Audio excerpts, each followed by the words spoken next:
you. So the launch of the Friends of Judea and Samaria Caucus is a historic milestone.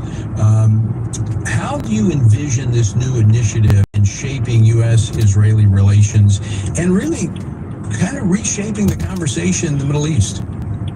Well, that's exactly the tack, Tony. We appreciate y'all's involvement and taking a lead role in that. Thank you for being there. It was great to see you last night.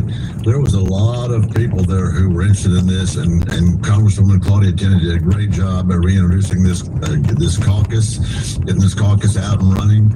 Look, and I said this last night, you heard me say this, our country was founded on Judeo-Christian values, not West Bank Christian values, and they got a round of applause from the public there because they understood exactly what that meant. I've been saying for a long time, Tony, the two-state solution is in my opinion, DOA, dead on arrival. They cannot force Israel to let terrorists live right beside them. That's exactly what it seems like the former, or maybe I should say the current administration, is intent on doing. We need to make sure, as you rightly pointed out, that biblical Judea, biblical Samaria absolutely stays in control by the Israelis, by the Jewish people. It is their homeland. God gave it to them. And any attempt to make it anything other than that, in my opinion, is a non-starter. So one of the first initiatives of this caucus is to get the legislation that you were a part of advancing in the last Congress is going to be reintroduced. And that is simply to say, in our conversation, because words matter, the federal government, when they talk about this area, Judea and Samaria, the word West Bank goes away, and it's referred to as it should be, Judea and Samaria. It sounds simple, but it's profound because that terminology, West Bank, has created more division and conflict in the Middle East than anything else. Well, and you've been there, I've been there, and we both know what's at stake. We've seen it up close and personal firsthand. So thank you for bringing that up. That's exactly what we're talking about. The terminology does matter. Words do matter. And how it's viewed by our federal government, by the State Department. I found had some more meetings with some of our Jewish friends today, and they told me that there's a lot of people in that area who have been sanctioned by the State Department because of their stand. And words matter. The United States needs to be Israel's best partner. I've read the Bible. God said, whoever blesses Israel, he will bless. Whoever curses Israel, he will curse. We know where we want to be in that scenario. So thank you for bringing attention to it with your viewers today, because there's a lot at stake here. We're going to be working exactly toward that end. Now, you said, this two-state solution dead on arrival, and it goes dormant, but then, 4 years from now, if we, God forbid, and I pray that he would, if he will bless our efforts, that we will not have a Democratic administration, but we've had this ping pong match. I mean, is it 4 years of conservative, 4 years of liberal? This could come back, but this is an opportunity to bury that idea after October the 7th. That was a two-state solution. I think you drew attention to that last night. It's a failure, and we need to move on.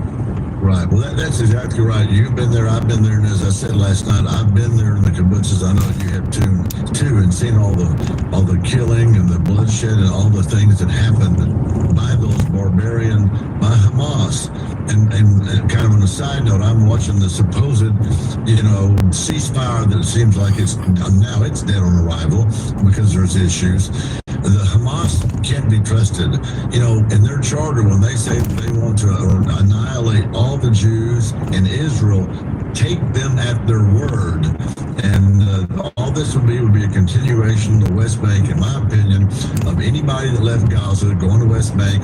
You've got your enemies then on both sides of you, and we cannot allow that to happen. I want the United States to be extremely upfront and making sure that we're on Israel's side in this one. Yeah, history should teach us that when someone says they want to kill you, that they want to kill you. You need to believe these crazy people. Congressman Randy Weber, I want to thank you for joining us today, but thank you on your leadership, your passion for Israel, and I look forward to working with you to advance this in the days and weeks ahead. Well, thank you, Tony. Thank you for keeping it in the forefront. We appreciate what y'all do. All right. Have a blessed night. Congressman Randy Weber of Texas, and I will keep you posted on that. It's going to be, I think, a quite significant undertaking, and I think historic in its effect if we can succeed, and I think we will. All right, coming up next, we're going to be joined by North Carolina Congressman Brad Knott. He's new to Congress. He's going to be joining us about actually one of the bills that passed today, another bill focusing on the issue of illegal immigrants and the terror that they're doing. That's next. Skepticism of God's Word seems rampant today, but Dr. Richard Howe says it's nothing new. I was in college and was encountering skepticism and stuff about the Bible. So that, to me, indicated that, at least in my experience, there was this dearth of grounding people in why we believe what we believe as Christians. In the curriculum Intro to God's Revelation, Dr. Howe works to overturn the void of understanding the Bible and sharing God's Word. We're looking at how God reveals himself, general revelation, special revelation, what that means, and then the issues of the inspiration of the Bible, its inerrancy, why are certain books in the Bible not. And we'll look at how did the Bible come down to us through its transmission through history, and also the issue of translation. And then we'll last look at the concepts of how do we interpret the Bible in order to apply it to ourselves. The DVD and workbooks for Intro to God's Revelation are available today at resources.afa.net. Resources.afa.net. AFA Action takes attacks on the family seriously. The enemies of the family constantly employ new tactics to try to sneak past our radar. They know if we stand together, their evil plans will fail. Your gift to AFA Action allows us to stay vigilant against their onslaught. And if you give this month, you'll receive access to the Cultural Institute video, When Your Faith is Illegal, by Frank Harper on AFA Stream as our thanks. You can make your gift today at afaaction.net. Jerusalem, oh Jerusalem, how many times I've taken you under my wings. They had everything that was necessary for them to know Jesus and follow him, and they went their way. I think for nations, for individuals, there is a day that you have to make the decision to respond to the Lord. And it might be that the door of opportunity after that shuts. Exploring the Word weekdays 3 p.m. Central on AFR. Here's today's Dr. Dobson Minute with Dr. James Dobson. If a child grows up unable to verbally express his or her negative emotions toward mother or father, that youngster will often show it in other ways through what psychologists call passive aggression. They're simply unconscious ways of expressing accumulated hostility toward the parents. So it's very important to allow children to ventilate the emotions and the irritations that they've stored inside.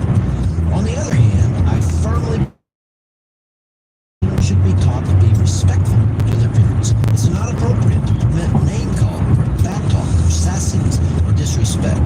Instead, I think it's wise to tell our children that they can say anything to us, including very negative things, as long as it's said in a respectful manner, which might come in handy with a future husband or wife. For more information, visit drdobsonminute.org.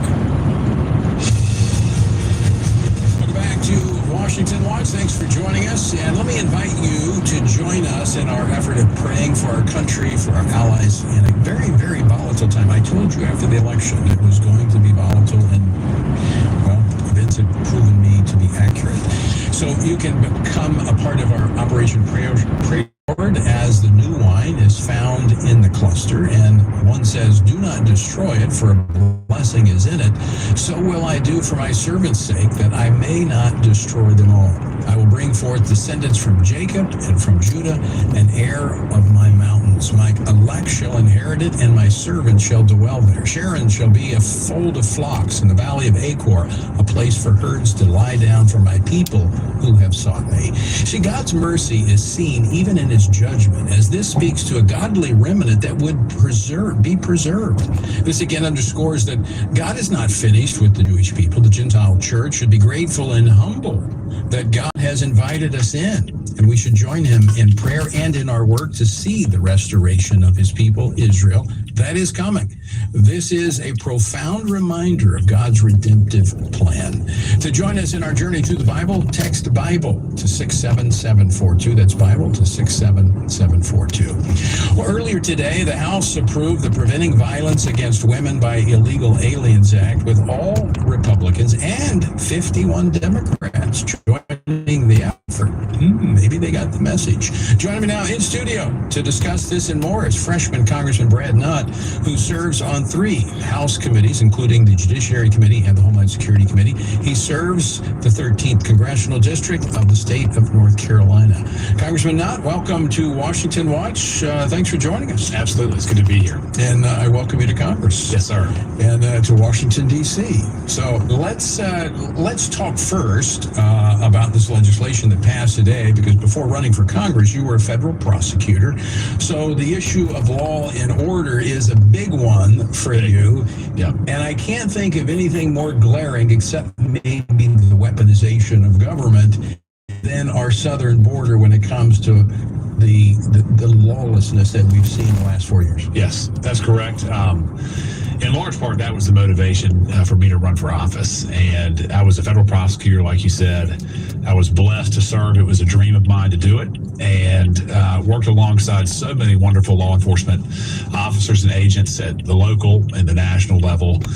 But as we were talking about off camera, the policies of the last 4 years, Tony, to say it was overwhelming is an understatement.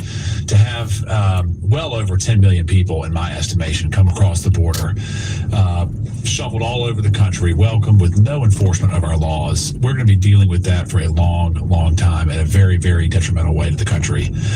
And there are a lot of people that are coming to this country to commit crimes. When you have the open incentive structure that we currently have under the Biden-Harris administration, you get what you ask for, and we've welcomed in a lot of people who are sowing pretty treacherous seeds, in my opinion, all over the country. I want to play a clip from today's debate. This is Congresswoman Laurel Lee from Florida, clip number 6. The time is now to take seriously the danger of criminal aliens in the United States. Anything that makes it easier for adjudicators and officials to ensure a criminal alien's arrest and removal should receive overwhelming bipartisan support. Now, the bill came out of the House today. As I mentioned, all Republicans voted for it, 51 Democrats. Tells me it probably got a good chance of passing in the